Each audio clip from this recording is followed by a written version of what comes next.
Hello, everybody, and welcome to CatholicCare's Talking Communities Building Resilience webinar. My name is Jonathan Melrose Ray, and I will be your moderator today. I'm pleased to see so many of you joining us and taking the time out of your busy day, so thank you again. I would like to begin by acknowledging the Aboriginal people of the nations on whose lands we are meeting today and pay my respect to their elders, past, present, and emerging, and thank them for their stewardship. Today, I'm joining you from the traditional lands of the Gundungurra people. Now, please let me introduce you to our speakers. First off, I'd like to introduce you to Susie Mckinley, and she's a practice manager of the school counselling program at CatholicCare Sydney. Prior to that, she worked as a school counsellor for 18 years across a number of schools within the Sydney Archdiocese, supporting students, their families and school communities with mental health issues and raising wellbeing and awareness. Next, I'd like to introduce you to Marcella Slepika, Director of Clinical Services at Access Employment Assistance Program. Marcella has over 20 years' experience in providing psychological services across a range of industries. At Access EAP, Marcella has been involved in the development of a professional team of clinicians, as well as growing and developing clinical services specifically for customers and their employees. Her passion is mental health and relationships in the workplace. And finally, I'd like to introduce you to Juliette Kirkwood, who's the community care worker at CatholicCare Sydney. Juliette works specifically in southwestern Sydney in the suburbs of Fairfield and Liverpool.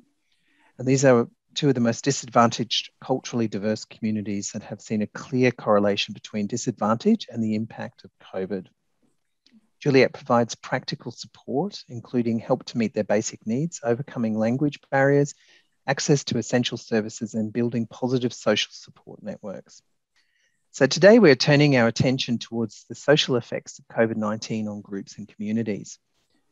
We will focus directly on the experiences of school children, essential workers, and those living in economically vulnerable communities to gain an understanding of how they have experienced the prolonged lockdown. We'll look at some of the constraints they've faced even before the effects of the lockdown have taken a foot and explore the interplay between social, financial, and employment factors. And we'll talk about resilience and the relative resilience of individuals and what shapes it and how to build it. So first, I'd like to go to Susie. So Susie, your work in the school sector. So we're going to be talking about students, families, and parents. What have you seen to be the main concerns of students during the pandemic? So what has been reported has been connectedness. So students feeling quite isolated at home, so away from their peers, from their teachers, just that general school community. For the older students, motivation has also been an issue that's been raised, especially for the Year 12 students. I think the changing of dates for exams and trials has really affected their motivation. And across the board also is engagement. So teachers have noticed that students aren't always getting onto Zoom, unengaged, say as they would be in the classroom. So they would be the three main issues. So I understand that we offer counselling across almost K to 12. So those impacts must be very different. I mean, you know, you just talked about the Year 12 students with their motivation, but in the younger year groups, that socialisation must be challenging. Absolutely. So missing their friends, missing their teacher, and also the routine. Routine is so important for all of us, but especially for young children, and that predictability of the day ahead. You know, when I wake up, get dressed, to school, and so that routine, predictability has been taken away from them. So in a sense, that could cause some heightened anxiety for them and you know, really unsure about what the future looks like. When we met last week, we were talking about some of the trends and changes and trends that you'd seen in the impact of mental health between the primary and secondary and between introverts and extroverts. Could you talk to us a bit more about that? Because I found that really interesting. Yeah, so what we've noticed is some referrals have come through of students that the school counsellors have never engaged with. So those students who enjoy, that social contact of school that schools provide. They're missing that, and their motivation and lack of engagement. So they've been referred to us. And those students that were having, say, some friendship issues or some separation anxiety, things like that, really enjoyed lockdown and being at home, being with their family, because all those school-related issues they didn't have to deal with while they're in lockdown. Wow, that's very interesting. Talking about lockdown, so the counsellors have also moved into telecare rather than in face-to-face. So how have the counsellors fared moving to that channel? Yeah, so they've adapted really well, but again, it's a different kind of practice. So, and you have to follow some guidelines as well. So, for students who are 8 years and under, their parents would have to sit with them during telecare sessions and be engaged with that session. So it was just, kind of working out the guidelines and what works best. So they've been really innovative. So, sharing screens, playing games online. I've got an example of a school counsellor working with a kindergartner, and she was really, missing school, missing her friends. So the school counsellor made a care package for her, put some plasticine, some pictures, texters, things like that, and then recorded herself, made a video. Today I want you to do this. Tomorrow, can you do that? And then dropped it at the school. And then that girl's parent came and collected it. And then the parent recorded the little girl as she was making each little thing, and like, this is you and this is me. And so it was being really creative. So the counsellors really enjoyed thinking outside the box and being really creative. So how beautiful. So we were talking about resilience today as well. So what factors shape the students' resilience during these lockdowns, and how have you and your team supported those students to develop further that resilience while they've been home learning and going through all these changes of dates and restrictions? Family and home environment play a huge impact on a student's resilience.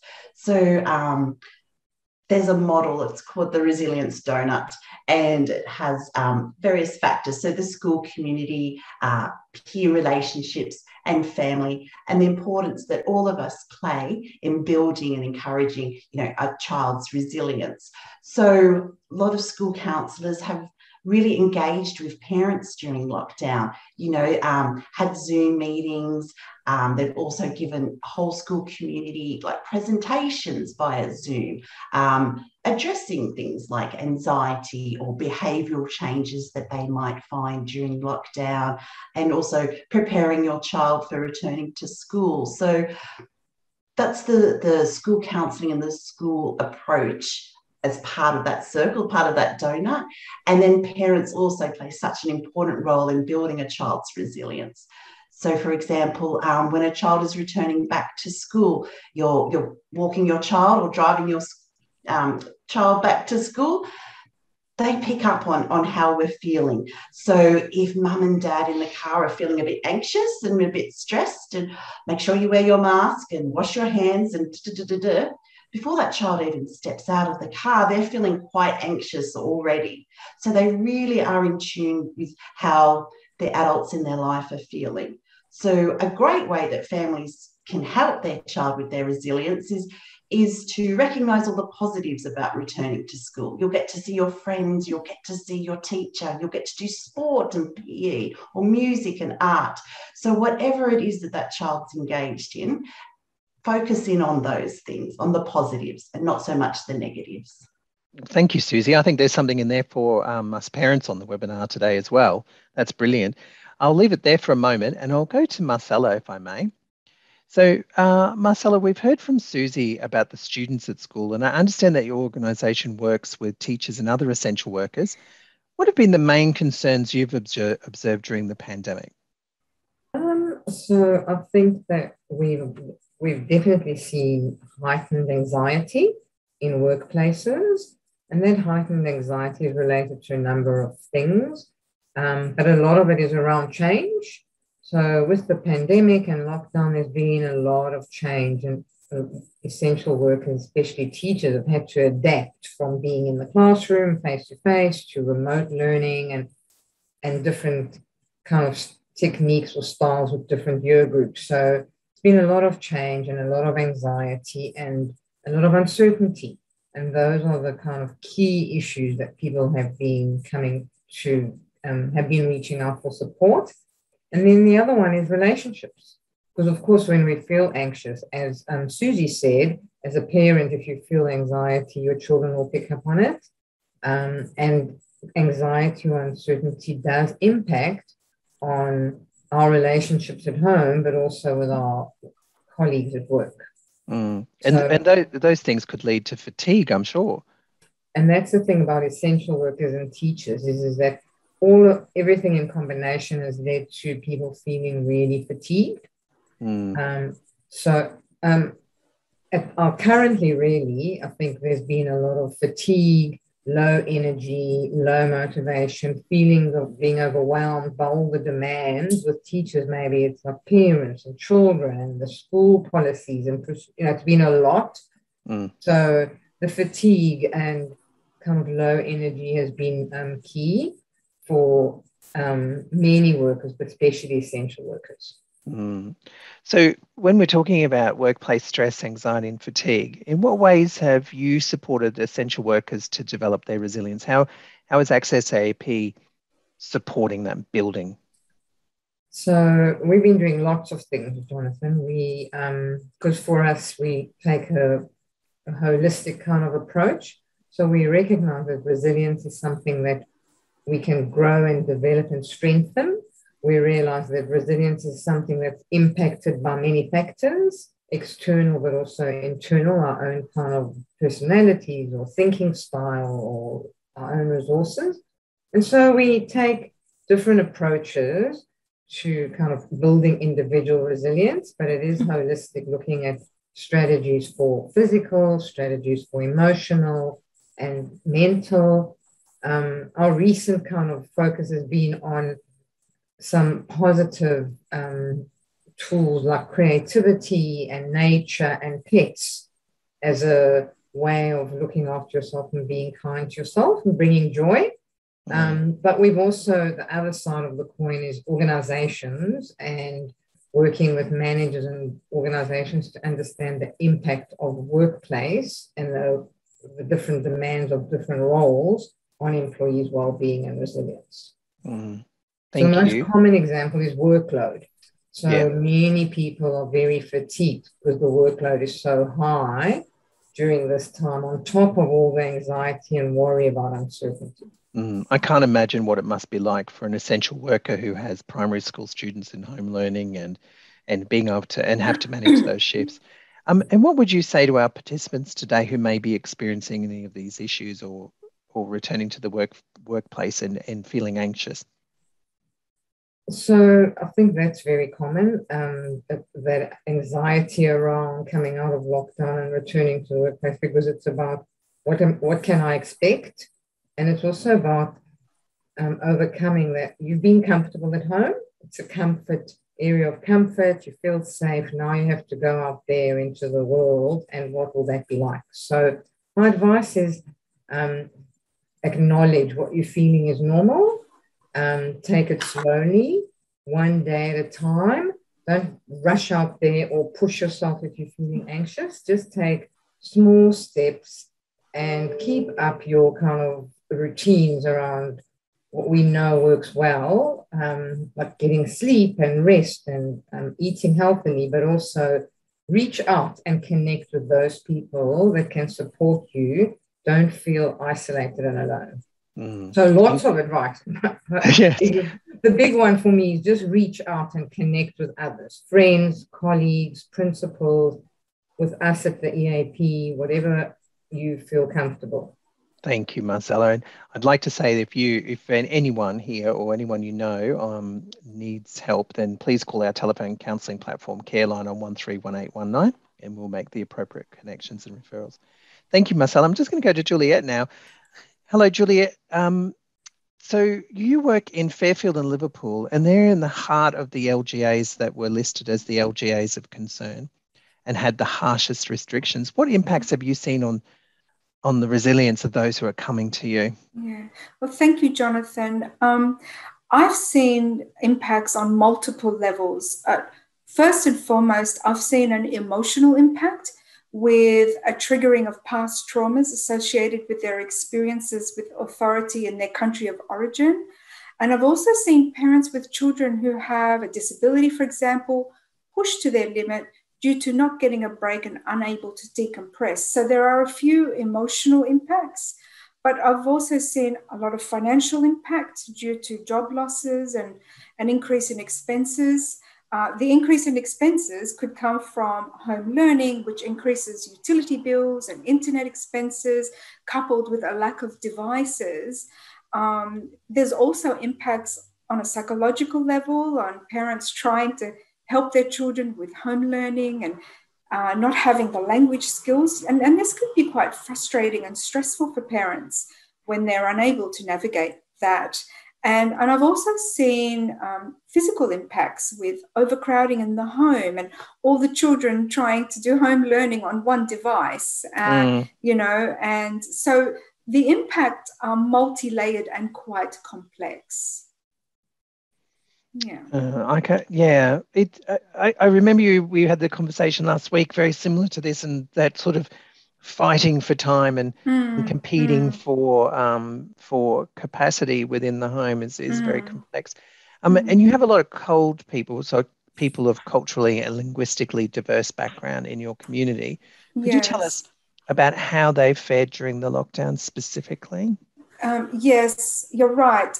Fairfield and Liverpool area does have a high number of people from culturally and linguistically diverse backgrounds, and often they're also disadvantaged. So, like I said earlier, they have multi-layered barriers, such as language barriers, coupled with poor digital literacy and financial stress, together serve to magnify the impacts of the lockdown. And as you know, many services during lockdown have ceased face-to-face service and have gone online, which, can make it very difficult to access services. So, for example, I had one family that had multiple needs, single parent from a cold background, financial stress, children with a disability, PTSD from a past trauma, physical and mental health problems. So, with this family, we supported them with a donation of laptops to support their home learning, some short-term emotional support followed by longer-term program to emotionally support the mother. We did referrals for the children for a therapist to help them with their trauma symptoms, food hampers, food vouchers, assistance with accessing NDIS, and also assistance with accessing relevant Centrelink payments. So, there was a lot of things that were addressed, with that one family, for example. Excellent. Thank you so much, Juliette. And I know that one of the great things about having all three of you here today is the interconnectivity between your programs. So as a school counsellor, we have referrals between for the families to the programs that Juliette works into, and also Juliette and the school counselling can refer parents into their employment assistance programs such as Access EAP. I'd like to open up the floor now for any questions from our participants, if we may, if there's any questions coming in. So we have a question here. It says, what have been the differences in concerns between essential workers and those working from home? I think that's probably a good question for Marcella in the first instance. Have you seen any variation? Yes. So I think that essential workers, often frontline workers, they have not been working from home. So they've been going out, especially healthcare workers, and in some cases, some teachers, childcare and aged care. Those essential workers have been continuing to provide work on the front line. And so for them, their concerns have been different. Their concerns have been the risk of catching the virus, for example, and the worry and anxiety around passing that on to their loved ones and their families. And so, and all the kind of in their workplace, all the changes around PPE and just making sure that people are safe. And then the work that they've had to do has been challenging. So that's kind of been their concerns. With non-essential workers or people that work from home, the number of key factors is the juggling of work and home, parents, homeschooling, plus trying to do what your work requires of you. And the younger your children are, the more attention they need from you. Older school children, you can leave them largely to get on with it. But really, can you imagine trying to do a full-time job with a 3-year-old and a 6-year-old? I think that's very challenging. And then for those people that don't have children and live alone was the isolation. So working remotely, isolation, loneliness were some of their concerns. Oh, thank you. And what advice would you provide someone feeling nervous about returning to normal life following COVID restrictions? We might take that in 3 answers, if I may. So, Marcella, as an employee returning to normal life, what would you say? I think many things. What's the one most important thing to say is just take it one day at a time. Don't put extra pressure on yourself, and try to ask for support. If you're trying to maybe start slow and small rather than a big step like get on the train and go into the city. Maybe start slowly, one day at a time. Yeah, excellent. And Suzanne, what would you answer that question for parents of children returning to school? I being one of them. Good luck. No. So again, really establishing that routine. So now it's Thursday. So if your child is starting back at school next week, I would get them into a really good sleeping habits, waking them up. So, and making sure they have their breakfast, things like that. So really start their mindset, a shift in mindset. So starting tonight, back to bed, pre-COVID times. Wake them up tomorrow morning. There might be some arguments from teenagers, but try and wake them up and get them up out of bed, get them dressed, have their breakfast. So just slowly start that routine. So by the time Monday comes around and their body has had a chance to get used to that change in routine. That would be my advice if you have children. Brilliant. Thank you so much. And Juliette, for those from a community perspective, what would be your advice for those who may be experiencing any issues or challenges? What can they look to the community for help on? Probably a couple of things. First of all, definitely, now that the children are back at school and you have a little bit of time to yourself to decompress, definitely embrace some self-care activities. But if you still feel like you need some extra support, definitely reach out to me, because one of the things I do is service navigation. Some people don't know where to go for help, and that's one thing about the parish program that's really fantastic, is that I can help you find help. And the service system is incredibly complex. So what I mean by that is like Centrelink, NDIS, My Aged Care, all those big organizations can be very difficult to navigate. And so, reach out and and if they're outside the Liverpool and Fairfield area, they can call 131819, which is Careline, and we can triage them to the right help. Yes. I've got 2 more questions which I'd like to put forward. We've got a couple of more questions actually, if that's okay. I wonder if I open this question up to the 3 of you. We've got a question in terms of what have been the gender-specific impacts from the lockdown that you've observed in terms of resilience. Anyone want to take that one? For